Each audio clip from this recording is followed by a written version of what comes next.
মাকে কে না ভালোবাসে।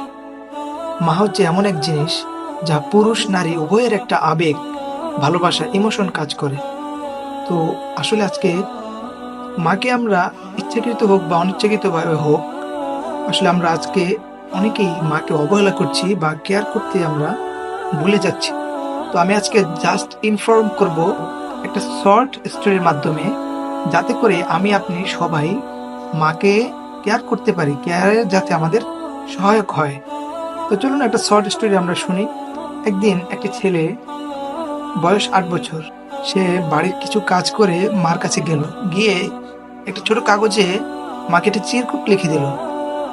মা ছেলের দেওয়া চিরকুটটি পড়তে লাগলেন। চিরকুটে লেখা ছিল: 1, গাছে পানি দেওয়া 10 টাকা, দোকান থেকে এটা ওটা কিনে দেওয়া 15 টাকা, ছোট ভাইকে কোলে রাখা 40 টাকা, 4, ডাস্টবিনে ময়লা ফেলে দেওয়া 20 টাকা, 5, পরীক্ষায় ভালো রেজাল্ট করেছি এজন্য 50 টাকা, 6, মশারি টানানো 5 টাকা, মোট 140 টাকা।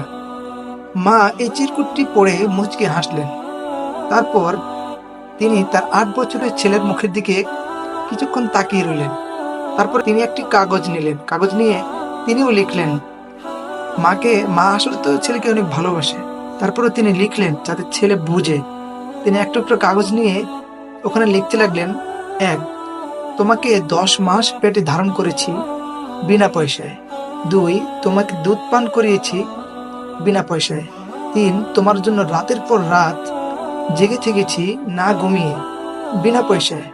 4, তোমার অসুখ বিসুখে তোমার জন্য দোয়া করা, সেবা করা, তোমাকে কিভাবে সুস্থ করব তার জন্য সব করা, ডাক্তারের কাছে নিয়ে যাওয়া, তোমার জন্য চোখের পানি ফেলা বিনা পয়সায়।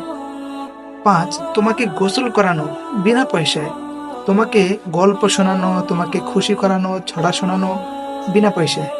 7, তোমার জন্য খেলনা, কাপড় চোপড় কেনা ইত্যাদি ইত্যাদি তোমাকে দেওয়া বিনা পয়সায়।